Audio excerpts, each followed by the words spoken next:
My second observation is this. God invites us to sit with uncertainty, maintaining an attitude of openness rather than trying to predict outcomes or imagining negative doomsday scenarios. God invites us to be still and to practice trust in Him.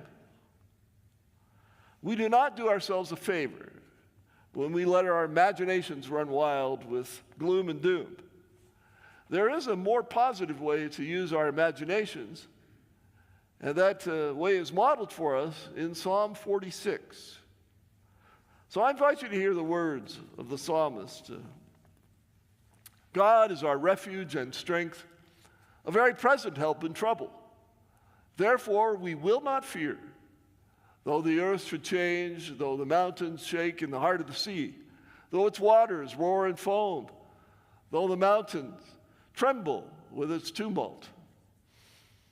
There is a river whose streams make glad the city of God, the holy habitation of the Most High. God is in the midst of the city. It shall not be moved. God will help it when the morning dawns. The nations are in an uproar. The kingdoms totter. He utters his voice. The earth melts. The Lord of hosts is with us. The God of Jacob is our refuge. Come, behold the works of the Lord. See what desolations he has brought to the earth. He makes wars cease to the ends of the earth. He breaks the bow and shatters the spear. He burns the shields with fire. Be still and know that I am God. I am exalted among the nations. I am exalted in the earth. The Lord of hosts is with us. The God of Jacob is our refuge. The psalmist, Korah, begins the psalm with an affirmation of trust in God.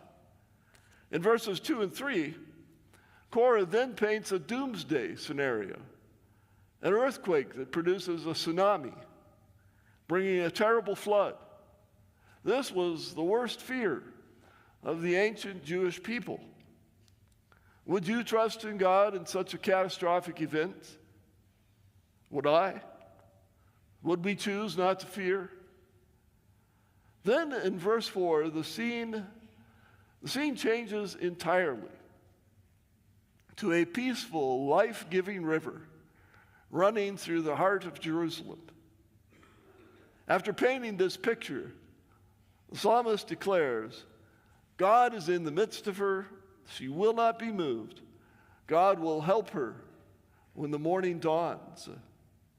Korah shows us that our imaginations can be used in negative ways or in positive ways. We can paint doomsday scenarios, or we can paint scenarios that focus upon God's presence with us in the midst of whatever circumstances arise. We can paint pictures of God's care and provision. After all, there is no river in Jerusalem, and there never was. This picture that is painted is a picture, a symbol of God's presence with the people of Jerusalem. Presence with them in the midst of everything that happens to that city. Change will come. We are experiencing, unfortunately, right now with wildfires in our state. There will be desolations. There will be wars. And the day will come when those weapons are broken and wars will cease. God has promised it. And through it all, God gives us an invitation. Be still, cease striving, and know that I am God. I am exalted among the nations. Or to put it in the vernacular, stop with all your scenarios. Cut it out. Trust that God is still God. The CEB phrases this last verse very well. That's enough. Know now that I am God. I am exalted among all the nations.